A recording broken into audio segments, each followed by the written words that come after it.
It's the Full Court Press with Eric Frandsen and Jason Walker. Welcome back to the to the show that we're doing right now. Following the local teams, breaking down the biggest games with in-depth analysis and team interviews. There's going to be much higher expectations, sense of awareness of what we bring to the table. Join the show by calling into 435-752-1069 or text 435-339-0321. It's the Full Court Press. Throws, ends yes! Caught! Touchdown, did he get it? What's going on, everybody? Eric Frandsen, Jason Walker here on the Full Court Press. Happy Monday to you. Getting the new week started and doing so by recapping the weekend that was, at least for a lot of the things that happened in sports around here. The start of Region 11 football.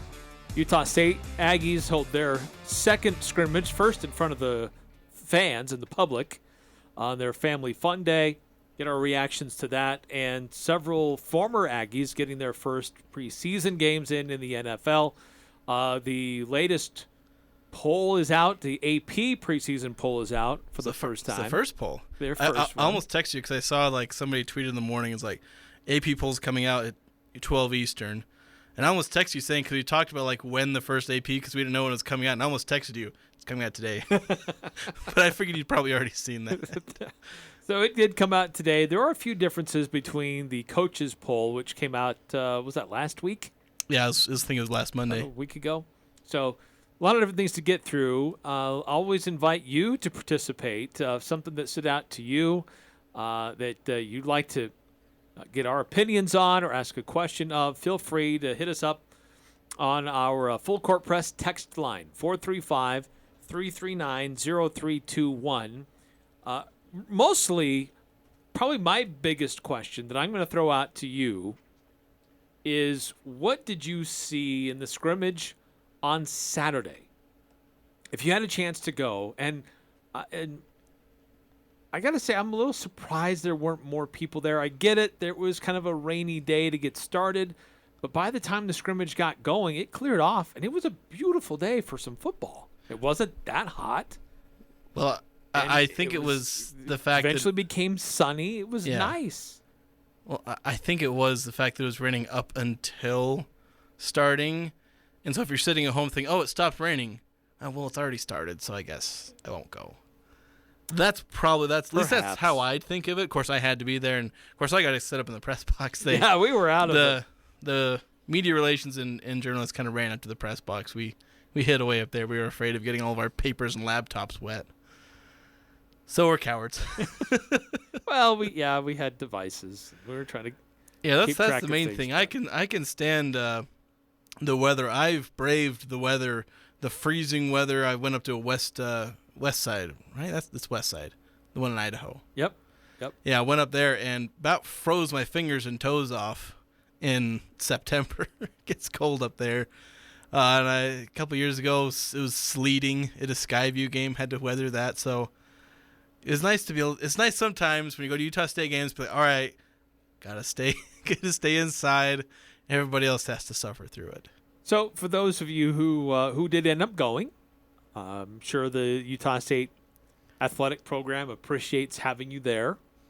And so what did you see? What did you observe in your first real look? Because Jason and we've had the opportunity to see this team a few times now, but that was your first real look as a fan to see this team. So what did you see? What questions do you have when considering what this upcoming season may look like for 2022?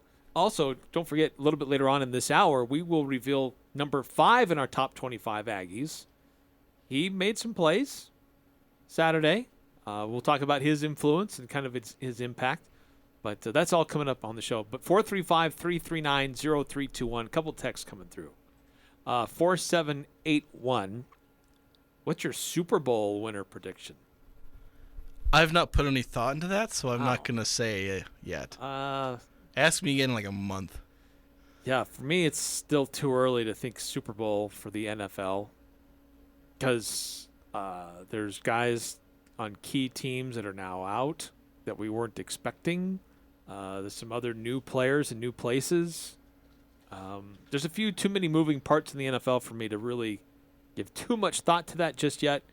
Maybe in a few more weeks with a few more preseason games. Yeah, and I think there's just – it's tricky to predict. In the NFC, you can pick like 3 teams that we're pretty confident are probably going to be the teams that represent the NFC, the Rams, Packers, and Bucks. It's hard to see any other team surpassing those 3. I feel like it's going to be one of those 3. So, you get about a 1 in 3 chance maybe to pick the NFC representative. Then you have the AFC, and my goodness, there's just the entire AFC West, the Bills, and there's probably somebody else. I mean, people are high on Cincinnati now. Although, to be honest, my hot take is that I feel like Cincinnati's not a... There's a not insignificant chance that Cincinnati just misses the playoffs. Like, Super Bowl hangover is a real thing. Mm-hmm. Of course, they could, go right back. It's a possibility. But that's my hot take. It's Cincinnati. I wouldn't pick them to miss the playoffs, but I wouldn't pick them to be anywhere close to what they were last year. I think they caught a lot of people by surprise. Yeah. They could do that again, but just as easily just meet the expectations a lot of people have of them, that they're still young. They'll be fun. They may catch some teams by surprise, but will they be in the Super Bowl again? I don't see that as very likely. Yeah, I don't even... Not to count out Joe Burrow, because he surpassed a lot of things. But yeah, and that certainly helps. But even if I'm counting out Cincinnati, you're still looking at 4-ish teams that are neck and neck. So it's just really hard to predict. And I'm terrible at predicting people to appear in the Super Bowl. I'm not very good at season predictions. I think trying to predict who comes out of the AFC is really tough because there's a number of teams who could vie to be there. I think it's a little more limited number in the NFC. But it's still hard for me to predict at this point. Because what's going on with San Francisco at their quarterback position? Will Devontae Adams leaving Green Bay greatly affect how they run things, or is Romeo Doubs going to make them forget about Devontae Adams pretty quickly? Yeah, who knows? Green Bay could end up falling off, and so it may end up being a 2-horse race. The Rams have a really good chance to repeat, which, it's something that hasn't been done in a long time. But Stafford's got his elbow situation so that just all of a sudden materialized. Yeah, so we can end up. I mean, if the Packers fall off because of losing Devontae Adams, if Stafford ends up, maybe he ends up just having a bad year, or maybe just ends up in the middle of the season having to just, have season-ending surgery, and then if Tom Brady shows any sort of signs of age, then suddenly who's next? Right. It's a lot up in the air. A lot up in the air in the NFC because I think there's some teams that could be okay but not great. I don't see a lot of really good teams in the NFC like I see in the AFC with 4, 5, 6 teams who could make a strong argument to be there in the hunt. I mean, after those 3 in the NFC, you have Cardinals, the 49ers, like you mentioned. If Trey Lance ends up being good, they've obviously got a really good core around them. I mean, the Vikings, like, you're starting to get really deep in that barrel. You say each team, but you have to put a question mark behind it. Like, yeah. The Eagles? Yeah, the Eagles. Do they have a quarterback who's good at throwing? The Cowboys. Everything always goes back to the Cowboys. Somebody's going to say the Cowboys are like the 3rd or 4th best team in the NFC, which, I don't know. The only reason that I can pay attention to the Cowboys is because they're part of one of my favorite stats in the world, and that is the fact that the NFC East hasn't had a repeat champion since like 2003, 2004, those 2 seasons. Yeah, that's right. And they have 3 Super Bowl champions in that span too. Even when they win the Super Bowl, they can't repeat his division title. It's like the most amazing thing. Like, it's not just one team winning the division, Atlanta Braves like 10 out of 11, the Patriots like 18 out of 20, and so on in other dominance. The same team can't win it twice in a row. It's wild. So I need to figure out, I think did the Eagles win it last year? Or is it the Cowboys? Won their division last year? I want to say it was the Eagles. So I need to know who I know isn't going to win the division. Pulling it up right now. Yeah, it was the Cowboys. Oh, it was the Cowboys? Okay, so they can't win the division. Yeah, this they're year. out. Can't. Okay, yeah. They're not going to win. 4781's helping us out. Cowboys won the division. Yeah. So I got to root for the Eagles, I guess, because I want that stat to keep going. I want it to go like forever. In perpetuity. Yeah. Uninterrupted. Yeah, the Cowboys were 12-5 last year. Yeah, that's pretty good. Philadelphia was 9-8. So they not only won it, they won it with a healthy margin.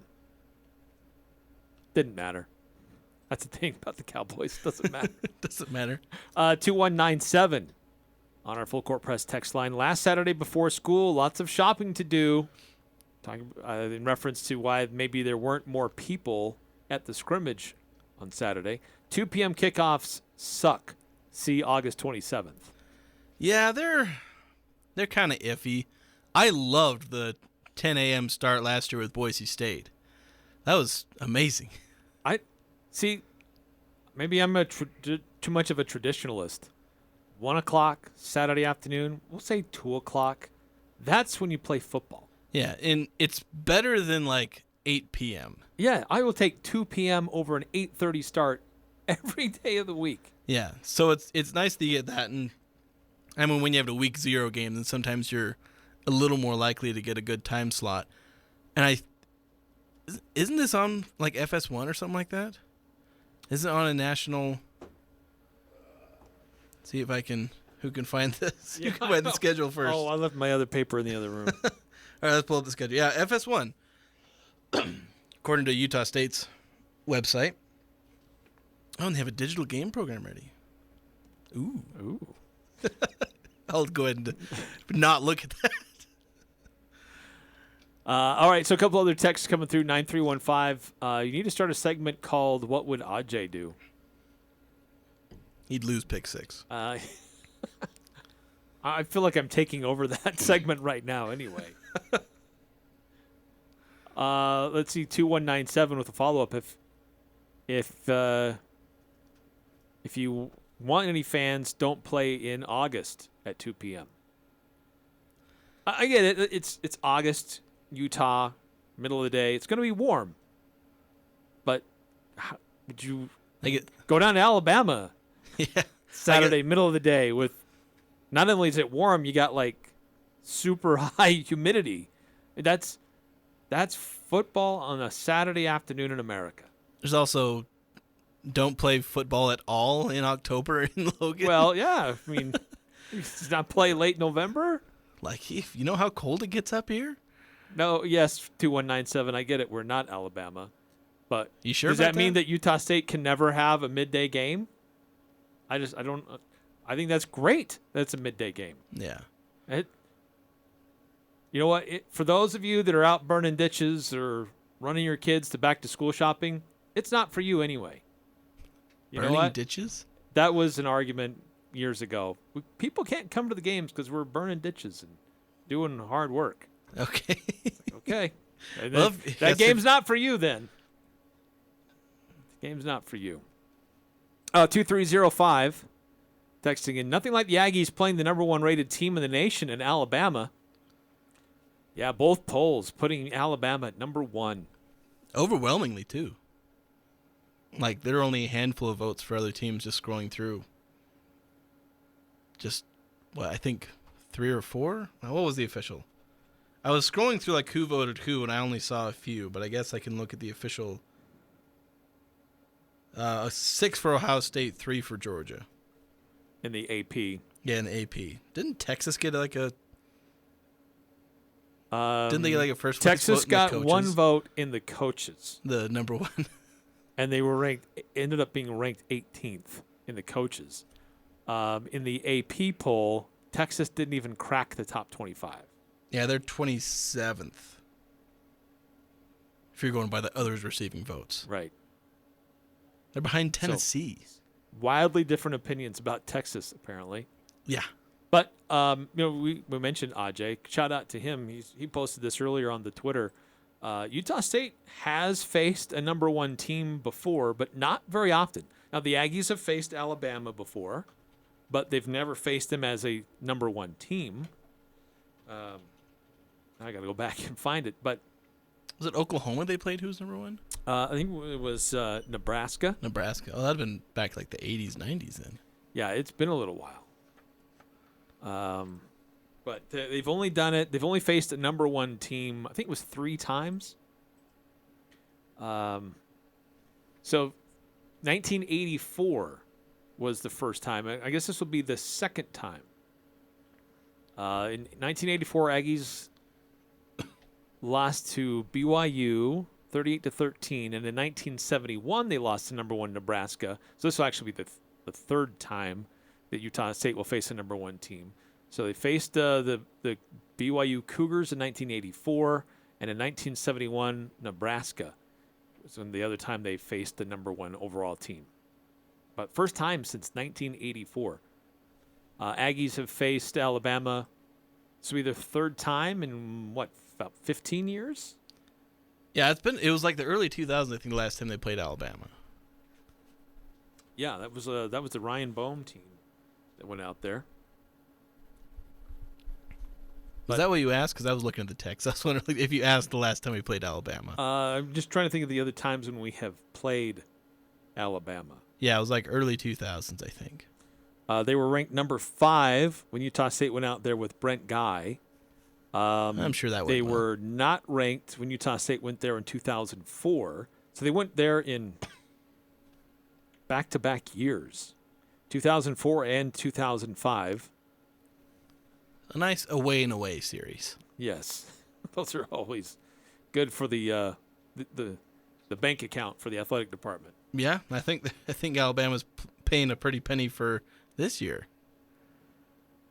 I saw one number thrown out, but I don't know if it's accurate, so I'm not going to say it. I think it's pushing $2 million, but I'm not sure. That's the number I saw, but again, it was one guy on Twitter that I have no reason to distrust him, but it's one source and it's Twitter, and take it for a grain of salt. Yeah. 5452. Sucks the first game of the season is a 2 o'clock start, and then we're blessed with late starts in November when it can be super warm. Are we just in the minority that we're okay with afternoon starts and it's just horrible for everyone else? I don't get that. I guess we're just out of touch then, I guess. I mean, would it be better to have an early afternoon start in November? Yes. You have the sun on you, and at least it's a little more bearable. But an early afternoon start, I still think that's great for football and fan attendance. Yeah. Tailgating weather. Yeah. It's easier to get there and get home after the game, especially if you're from outside the area. If it's an 8:30 kick, our Wasatch Front friends have a hard time getting home after that. Yeah, they'll be getting home like 2, 3 in the morning. 2 a.m. So, I guess you and I are in the minority, I guess. Apparently, we're getting outvoted here. 4781, what's your game prediction for the Bama versus USU game, and why is it Bama winning 62-9? I think I had like 56-7. I said that offhand. I said I didn't think Utah State was going to score more than 10 points. Unless they get some garbage time points. Kind of an asterisk on there. I would give Utah State some double-digit points, but when they come is when it matters. I'm with you. I think it's probably fourth quarter. You'd get a touchdown, maybe a field goal to put you at 10. Because I think the first team offense can maybe manage a touchdown or a couple field goals, either 6 or 7. And then a garbage touchdown may put them in double digits. That's where I see maybe them. And Utah State might actually be able to hold Alabama to maybe below 50. That's if the defense is as good as we're hoping it is. They can probably hold them below 50, maybe even in the low 40s at the high end. See, I'm again, this is a little early, but I'd be thinking more in the range of 45-13. Yeah, and so that's very possible. I could see that. You get a couple field goals from the first team offense, second team offense scores a touchdown late. Then the defense holds them to 45. That's entirely reasonable. I'd be a little more optimistic with the offense, but based on what we've seen in the last couple of scrimmages, I'm not saying the Utah State offensively is going to be anemic and not be able to do anything. I still have some concerns about Utah State's offense at this point in fall camp. Well, even last year's offense would have struggled to put up double-digit points against Alabama. Yes. So it's not so much any pessimism on this year's offense. It's just it's Alabama, guys. Like they have like 7 future NFL players. 4 of them are first-round picks on their defense. We have like maybe 1 or 2 who will make an NFL training camp roster if they're lucky.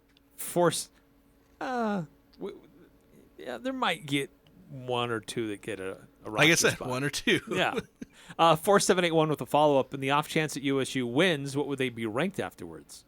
Well, they're receiving votes now. They would be a top 25 team. They jump. If you go on the road and beat Alabama, you would be a top 25 team. Yeah, so right now they're like tied for 43rd or something like that.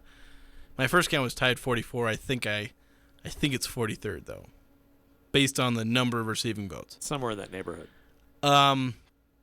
Highest I'd see them jump is 8 or 9. Probably somewhere between 10 and 15. That's where I'd see them jumping if they beat a number 1 ranked Alabama team. I think it may depend on how week 0 goes. Like if they totally just dominate UConn, Yeah. then they go on the road and beat Alabama, then everybody will be talking about what this team did a year ago. They were a top 25 team a year ago. They come in and they beat Alabama on the road. That's why I feel like they would creep into the top 25 at that point. Yeah, I think with UConn, if you absolutely destroy UConn, which if this team's capable of beating Alabama, they would. Right. Yes. That first week you'd see them probably climb from the 43rd, 44th area to low 30s, depending on who wins or loses. Because that's the way it is with the top 25 is you only climb when somebody else loses. But, in week 0, a lot of teams lose. Or I guess I don't know how many of these teams play in week 0. That may be another question. True. There aren't a lot of games. That's why it's called week 0. Do they even release a poll after week 0, or do they only do it after week 1? That's a good question. I think they still do it after games are played. Huh. I don't know. We'll have to look into that. 2305, who's the next highest ranked team the Aggies are scheduled to play in the poll at this year? BYU, I think. That would be BYU.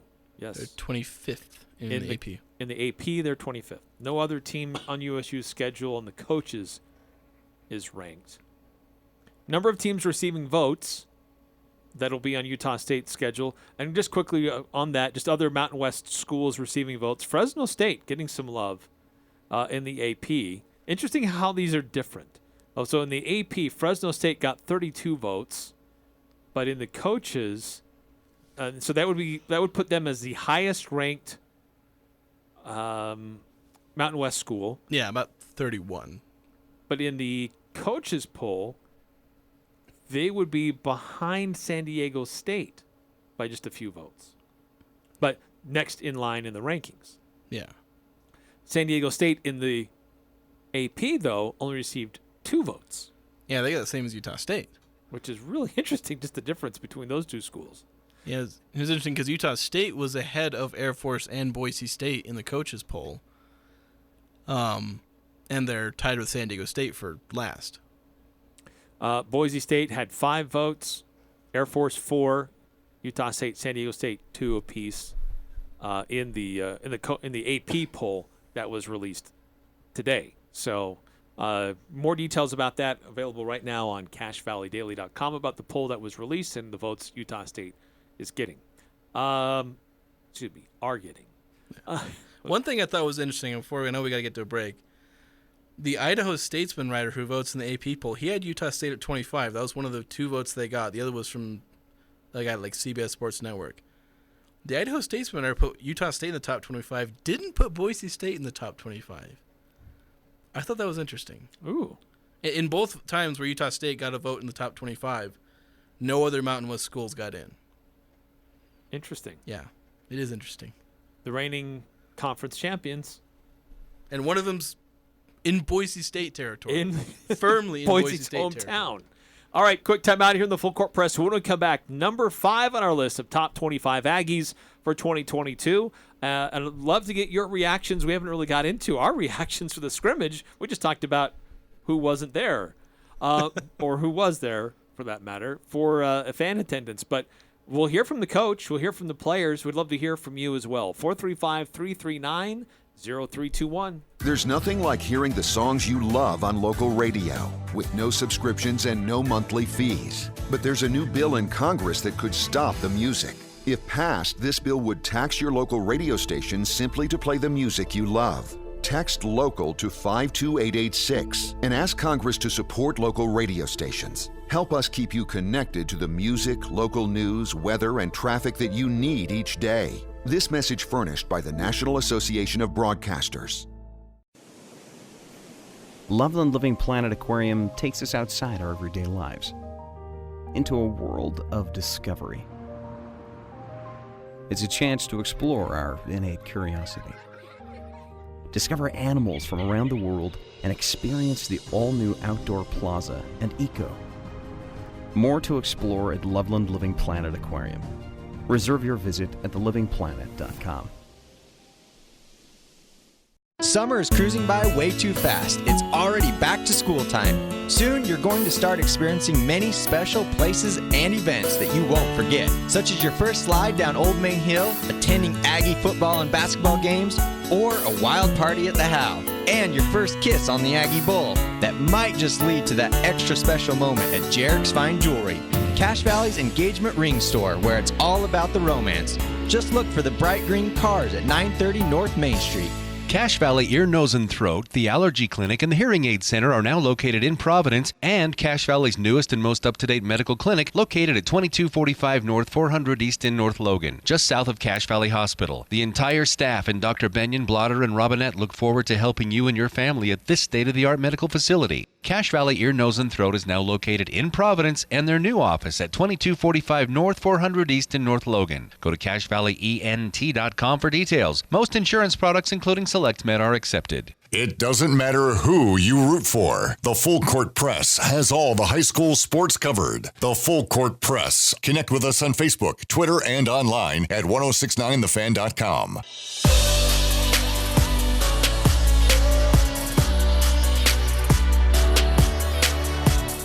Valvoline Instant Oil Change at 695 North Main in Logan is now open on Sundays. So if you're running around doing stuff on Saturdays, going to an Aggie game in the middle of the afternoon, but you need time to do stuff on other days of the week, you can get your car oil change taken care of on Sundays now at Valvoline Instant Oil Change. Couple quick texts before we get into our top 25 Aggies for 2022. Number 5 on our list coming up. 5452. Getting back to the start time. It's all I'm saying would be great if we could swap. No problem at all for early games. Love them. Yeah, I hear you there. I'd much rather have a 2 o'clock kickoff in November than a 2 o'clock kickoff in late August. Absolutely agree with that. That would be ideal. But when you're on national television, you take what you can get at this point for a program like USU. 4781. On the off chance that USU wins, would be ranked afterwards. Yes, we talked about that. I must not have read that already before. I thought you did because I thought that's what brought it up. Yeah, must have. Maybe I clicked on the wrong text that came through. 6543. Hopefully, we have no serious injuries to key personnel against Bama. Yeah, I know a lot of people are saying that the win against Alabama would be coming out with nobody seriously hurt. Yes. So I guess it's the win for every game. I don't know why Alabama in particular. Is it because we're worried our guys are made of paper and they'll break against Alabama players? There's always that what's the right word? Moniker, phrase, assumption that if you go play a big time Power 5 school, all these guys are going to come back hurt. It's not like they don't really play the game that much differently. I mean, Utah State has dudes. They're not playing the Monstars. Yeah, that's right. The biggest difference is the depth. They can throw a third string guy out there and still be better than most of your first string guys. Though with transfer, I think that's changing a little bit. It is a little bit as far as having talent. But that's discussion for another time. Yes. All right, so now we're going to get to our top 25 Aggies. for this 2022 football season, and we've been counting down. We're into the top 5, and today we're into the top 10. To help us identify and announce who number 5 is on our list, Hall of Famer Al Lewis.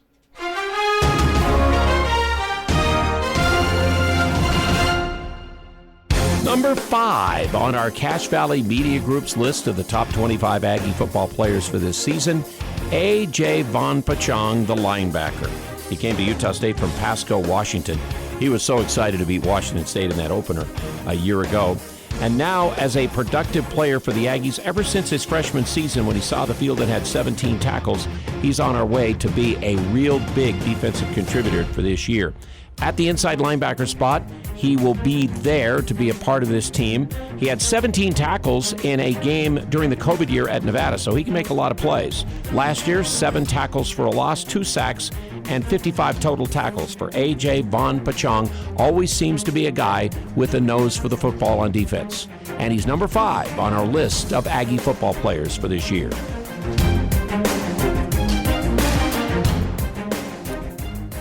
So that's AJ Vongphachanh, the linebacker at Utah State.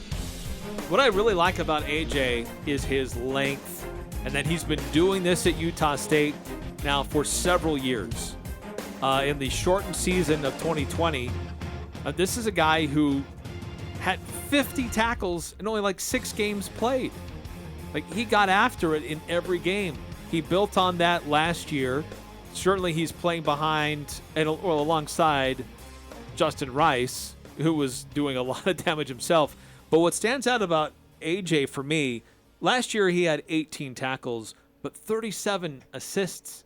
So if he wasn't there alone making a tackle, he was always with somebody else, bringing somebody down, making big plays for Utah State with that linebacker core. Yeah, I think this will be a chance for him to maybe rack up a few more tackles just in terms of raw stats.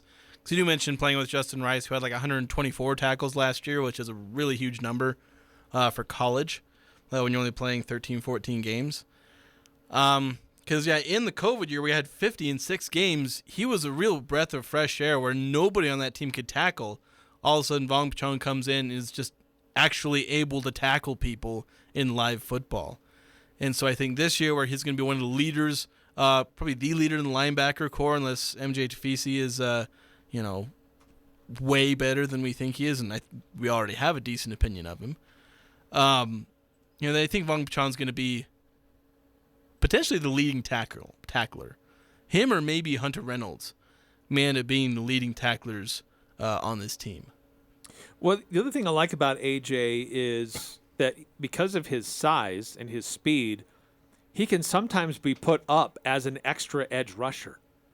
Now, I don't know that they would need him to do that so much this year because they have already a lot of talent up front, other guys who can do that. But his speed and his length can help cover a lot of ground, and he can challenge tight ends, big tight ends easily. He can drop back in coverage, but he can also pressure the quarterback. I just really like his versatility. Some linebackers are there to fill the middle and stop the run gaps and fill up holes. But AJ is a guy that's lanky and can really move side to side a lot quicker too. Yeah, I mentioned his ability as a pass rusher. I mean, he came in as a defensive end, moved to linebacker. It means he can blitz, and he's got those abilities. 7 tackles for loss, only a couple sacks. But again, getting guys behind the line of scrimmage is something he's been able to do pretty well. So AJ Vongphachanh is number 5 on our list for top 25 Aggies for this upcoming season. Do you like his placement? Too high, not high enough?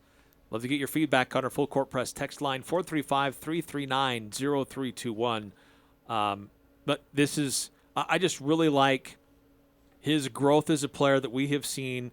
Started as an impact player as a freshman.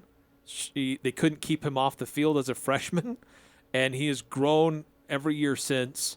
And he has a real opportunity, especially with Switzer out, to play a large role, a significant role for Utah State in the linebacker core, who needs playmakers because they're a little thin at the position. So he needs to play a big role. Yeah, you mentioned too high or too low. I had Vongphachanh exactly number 5. Ooh. So this is right where I think he should be.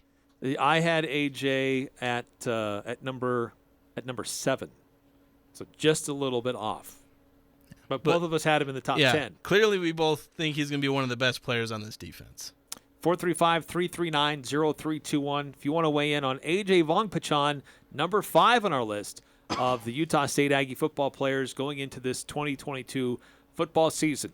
Coming up next on the Full Court Press, we'll hear from some of the coaches, one coach, but some of the players after the scrimmage on Saturday, and continue to get your reactions. If you were there, I'd love to get your thoughts. What did you see?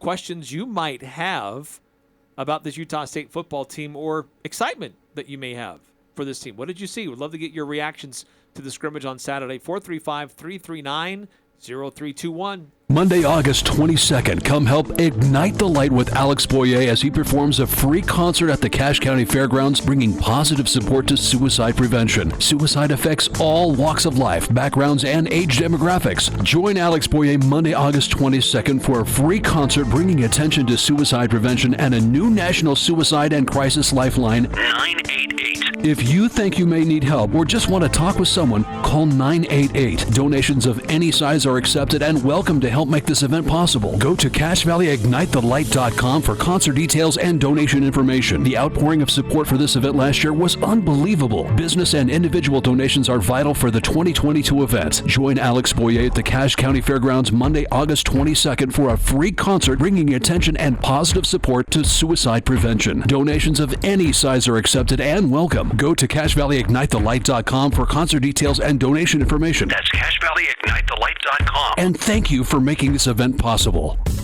The Doug Gottlieb Show. Is there a doctor here? Listen. The long NFL contracts are dumb.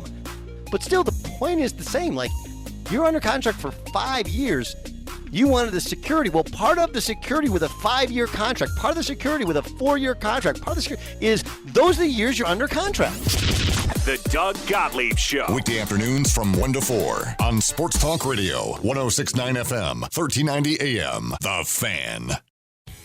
Hey, it's Garrett Grantham with Grantham Mobile Automotive. Just like a plumber, just like an electrician, I come to your home. I am a master ASE technician, licensed, insured, and ready to come to you for your car repair needs. Right now it is hot outside. From air conditioners to transmissions, I can take care of you. Give me a call and I will come to you to get your car's AC running cold in no time. 435-229-4345.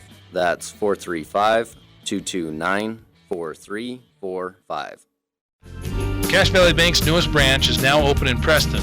I'm Lance Zollinger, and I'm excited to announce Cache Valley Bank is now open inside Stokes Marketplace. If you're an existing customer, you'll love the convenience. If you're not a customer, we'd love to have you open a new account with us, or even talk with us about a loan for your farm or business.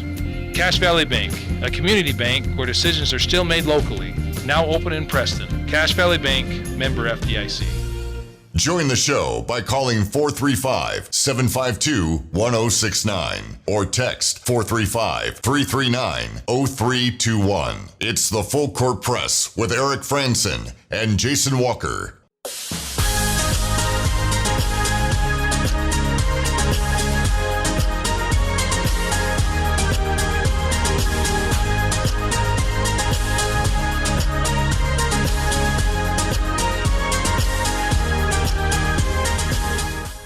Eric Frandsen, Jason Walker here on the Full Court Press.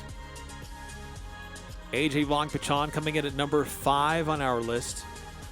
Just to recap, going from 10 to number 5, just the top 10 review. Justin McGriff coming in at number 10. Hunter Reynolds at number 9. Johnny Carter at number 8. Hale Motuapuaka at number 7. And Byron Vaughns at number 6. Hale had himself a good scrimmage. He did. Wore a different jersey number, so it threw us off for a while there. Like, who's number 8? Who's making all those plays down there? I think he was wearing that on the first scrimmage, too. I heard somebody mention the first scrimmage. I didn't really take much note of it because I didn't watch the defense nearly as much in the first scrimmage as I did this last scrimmage. Although towards the end, I was just watching the offensive and defensive line matchups. Just pulled out my binoculars. All right, let's watch this one. Which is unfortunate because the entire right side of the offensive line was out. Yeah. Little deceptive. So I couldn't watch, Wyatt Bowles. I had to watch Chandler Dolphin and the other guys. Yeah, and that was something that we were trying to be cognizant of when we were watching the scrimmage, and we were reminded of a few times. Yeah, they were very keen to remind us. Oh yeah, by the way, we're like 3 out of the top 7 offensive linemen were out, I think, or 2 of the top 6 at least. Mm-hmm. South and Cole Motes. Yeah, so it would have been like 3 of the top 7 because Jacob South, starting right tackle. Your key backup, Cole Motes, who filled in for Jacob South last year for half the season. Fale Pule, Alo, almost got that right. It's Fale Pule, I think. Anyway, moving on. He's the backup center. He was out. Although I could have sworn I saw him lining up at the backup guard position. But I was told he wasn't playing, and it wouldn't have made sense for him to be lining up there anyway, so I probably just missaw. So, love to get your reactions to what you saw there at the scrimmage. Defense still making some great plays. Offense, missing some guys on the offensive line, so that affects protections, that affects the run game. I thought that the run game was a little better on Saturday than it was in scrimmage 1. It was, I don't know if I really want to say much better. Like I kind of put in my notes like capital much better, but like, again, like I tried to adjust. Like I put this in my article. I tried to adjust out sacks, which basically meant I had to throw out QB rushing yards, which is a really iffy thing to do because, the running backs did run in this game. They had a couple big runs, but just to try and get something where I'm factoring out the 21 sacks the Utah State's given up in the first these two scrimmages. So I factor all of the quarterback rushing, and you end up with a pretty good day for the running backs overall. I think they averaged like 4.8 yards per rush this past scrimmage, which is a pretty good number. 4.8 is, and I think last week when I did that same kind of calculation, they ended up with 4.1 yards per rush, like sans all the quarterback running, which is the difference. Again, I tweeted this out. I think it was something like the difference between being in the top 50-ish to being in like the bottom 40 as far as the running team. So there's an improvement, at least when you're just looking at the running backs, which will mostly be our run game because Logan Bonner ain't running. Right. I thought Tyler ran the ball well. Makakona ran the ball. Yeah, both of them have done strong. Yeah, both of them did really well yesterday. Makakona, both scrimmages. Yeah, it's true. Great. It's true. Out to the phone lines, and Ellis wants to weigh in on the scrimmage. What's on your mind, Ellis? Hey, Eric. Thanks for having me. I appreciate the football discussion. Gets me excited. Just wanted to say that, when you think about the passing game we had last year and all the hype around these new receivers, and then especially with Logan Bonner coming back, you have to ask yourself, if we're as good as we were last year in the passing game or better, who's the best receiver that were in that group? And you'd have to pick Justin McGriff. And that's kind of astounding when you start to think about how far he's come as a player. He had trouble just catching the ball only a year or two ago. And now you're looking at relying on him to be your number one receiver, catch some big passes and make some big plays, which he's fully capable of now. And that number 10 ranking might be a little low for him. We'll have to wait and see how it goes. But I'm actually really excited about the passing game. I think worrying too much about the running backs is for those stat hawks, because really what we have here with this Utah State offense is a high-profile passing attack, and their running game is just kind of an afterthought. But those are my thoughts about that. I wanted to share that. Thanks, Ellis. Appreciate the phone call. You're welcome. Yeah, I like the point about McGriff and his development and his progression, and I don't think we recognize that enough. In 20, he really didn't do anything. We really didn't see him very much. We saw this tall wide receiver, like, oh, this guy could be a great possession receiver, but we just didn't see him very much. And then last year, we threw him catch over 400 yards, a couple touchdowns, made some big plays. 6 touchdowns. Yeah, it's like, oh, that's a nice progression. And he's getting some preseason recognition this year, and I understand it, but I still have some concerns about McGriff, not about his physical abilities, just about him being engaged every play. Because he's in the scrimmage a week ago Saturday, right at his chest, and he dropped it. But he still can make some great plays. I don't know that I'm willing to say he's the number one receiver on this team for this year. He is the most experienced, most yards coming back this year, but I put Cobbs ahead of him. I just think Cobbs is a little more consistent. I think Cobbs just runs a route more consistent, and I think he's going to be a bigger, more consistent target. But having a guy like McGriff back is a huge asset and a huge weapon for Utah State, no question. Yeah, it gives you something, and I think Ellis could be potentially right. I've kind of been outspoken on this show about not being very high on Justin McGriff, but if we are overrating Cobbs, which is a possibility, we've not seen much of him from these two scrimmages. We've seen basically 2 catches, and both are pretty decent. But if he's not as good as we're kind of hyping him up to be, then McGriff is going to be up there if as the basically right in tandem with Cobbs or potentially right above him. I almost said McCobbs, which was just an abomination. Where'd that come from? It comes from speaking too fast. But as far as the run game, though, that was a problem last year. And it was clear that the coaching staff felt like we need to at least show that we want to try to run the ball. Defenses have to at least think that we can. Otherwise, you just fall back every time and in coverage and make life difficult. But I think that there's a little more experienced offensive line. I think there is definitely more experience at the running back position. I think Utah State will have a more effective running attack this year, which in turn will help that very prolific passing game. Yeah, it will help the passing game because, in football, you talk about pass set up the run or run to set up the pass, whatever, but the run game does complement the passing game. And, Ellis mentions it being kind of an afterthought. To us it was, but the coaching staff was indeed, as I said, adamant about running the ball. They refused to not run the ball.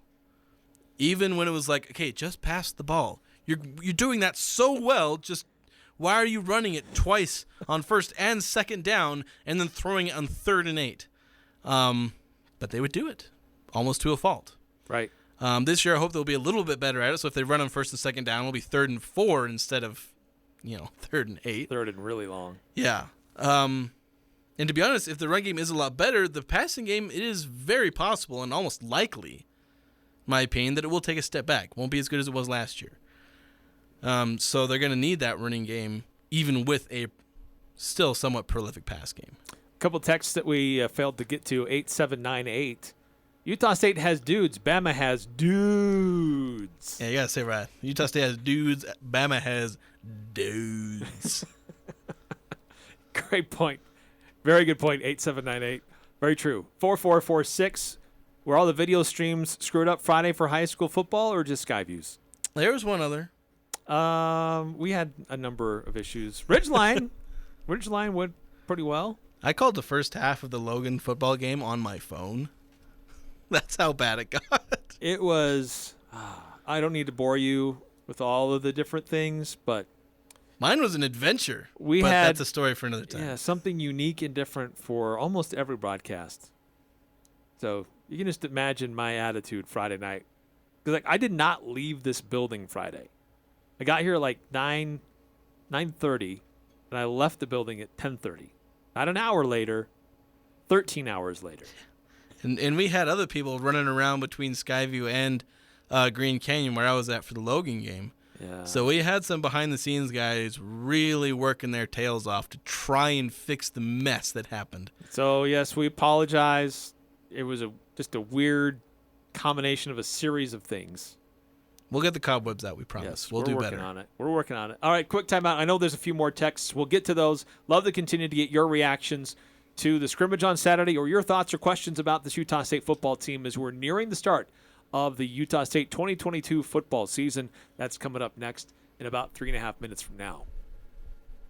Napa Auto Parts still has their a lot of great deals on a variety of different things available, and that's where you can stay stocked up on the parts that you need, on the different oils that you need for different types of vehicles, or even if it's for your lawnmower or your weed whacker. They've got a lot of different things available there to help out whatever parts that you need and services that you're going to need. They can point you in the right direction. Or even an automotive battery, a Legend automotive battery, where you can save $20. You get a $20 rebate on a starter or an alternator. They got 5 locations between Preston and Providence. Go check them out. That's Napa Auto Parts. It's back to school time. If you're involved in booster clubs, team sports, PTA, or any school organization, then the Logo Shop is your source for uniforms, fan gear, club t-shirts, anything customized with your school logo. It's the season to call the Logo Shop for custom t-shirts and uniforms for youth football, soccer, and other sports teams. The Logo Shop, committed to schools, teams, and youth groups. The Logo Shop. The Logo Stuff. The Logo Shop. It's time for the big hunt. But what do you do after you bag your trophy game? This is Jay from Daryl's Appliance. We have several freezers in stock for you to store your big game harvest, including a Frigidaire 20 cubic foot upright freezer in white for only $9.89. Hurry, stock is limited. See store for details. Daryl's Appliance Service and Sales, west on Airport Road, open until 6 p.m. on weekdays, 5 on Saturday. See Daryl's Appliance in beautiful downtown Benson. Don't get caught without power to your home or business. This is Tyler with Golden Spike Electric. We offer Generac backup generators to keep your home or business warm, avoiding frozen pipes, loss of valuable food, or even a flooded basement. Golden Spike Electric is certified and factory trained, so you know it will be installed right and properly maintained. Contact Golden Spike Electric so you'll never be without power again. Online at gsegenerators.com. We also service other brands, Golden Spike Electric and Generac. Power you can count on.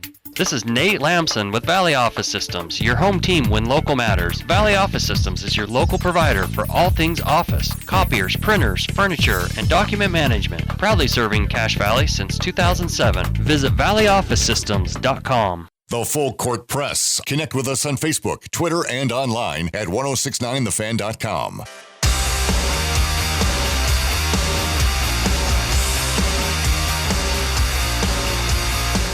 Eric Frandsen and Jason Walker here on the Full Court Press.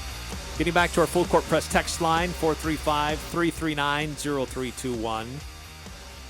2305, did Justin Rice get a chance with an NFL team after last season? No, I don't think he did. I was one of the shockers at the end of the year in spring that he did not get an invitation. And we were just doing a search during the break. We couldn't find anything. Yeah, we tried to double check because neither of us recalled anything of that sort, and there'd be no reason for him to not be on the NFL team at this point if he had made one. So, just don't know. He was a playmaker, though. Great addition for Utah State. Needed him. 4086. Didn't know our O-line was down. Yeah, the right side of the O-line, not as much. Left side was actually fully intact from center on to left tackle. They were fine. This is the right side where they're starting a true freshman and their third-string tackle. Nothing serious. Yeah. Nothing is season-ending or guys are going to miss time. They're using this time of year to help develop depth at the position, too, primarily. Yeah, so I think the threshold for playing is a lot higher in terms of like how you're feeling and how much you're dinged up. I think they're both over the threshold of playing in actual games, but not over the threshold of playing in a scrimmage. Scrimmage. Scrimmage. I'm a professional talker on 9310. How often do we keep a running back in pass protection? Can any of our backs block? About as well as anybody else. And I don't think they run the running backs in routes very often, so I think they're... I have to go back and watch plays, to be honest. So that was one of the intriguing parts of the scrimmage is Ron... It's your turn to pronounce things badly. I didn't even have it in front of me. Number 11, tight end. I call him the transfer from Missouri State. Yes, that guy. Sorry, Ron. I don't have you in front of me. But they lined him up as like a fullback. He's a big body, 6'3", and they used him on a number of occasions running the ball. And in pass protection, too. If you give me, man, I'll be able to maybe tell you how many times. PFF keeps a lot of stats like these, and I like the fact they keep these stats. You can say how many times a running back was in pass protection. Ron Tiavaasu. I don't don't know if I said that right, but he ran the ball 3 times, only had 3 yards, but they used him a number of times on the field just to show that they've got to either in kind of trying to create holes, trying to add an extra push, just add a physical presence in the run game if they need it. But that was interesting on Saturday. 9315, what things will the football team need to work on to have a really, really good showing in the UConn game? Consistency in the run game. Good pass protection. Don't want to get the quarterback dinged up at all. Keep his jersey clean. And takeaways. And I think that defense can do that. Yeah. I think they're going to run the ball a lot in the UConn game. They're going to focus on running it and then just playing clean, good, solid defense. Yeah. We'll get into more of that. You continue to get more of your reactions to the scrimmage. Next hour, we'll hear from Coach Anderson. We'll hear from some of the players as well. The Full Court Press, 106.9 FM, 1390 AM, The Fan. I'm Dan Patrick, and this is Above the Noise. The NFL has evolved. Throughout the 90s and early 2000s, NFL teams were built around defense and the running game. Just look at the success of the Cowboys and the Patriots. But that's not the way championship teams are being built nowadays. Instead of building inside out, the league has shifted towards building from the outside in. This offseason has been a perfect example of that. 11 receivers have signed deals worth $20 million or more this offseason. That doesn't even include the Steelers receiver Deontay Johnson, who recently signed an extension that pays him just north of $18 million a year. At first glance, the rush for elite receivers may seem like risky business, but it's hard to argue when you look at the rule changes in the NFL. Defensive backs are at an extreme disadvantage now. Until that changes, the price for receivers will only continue to rise. I'm Dan Patrick, and this is Above the Noise.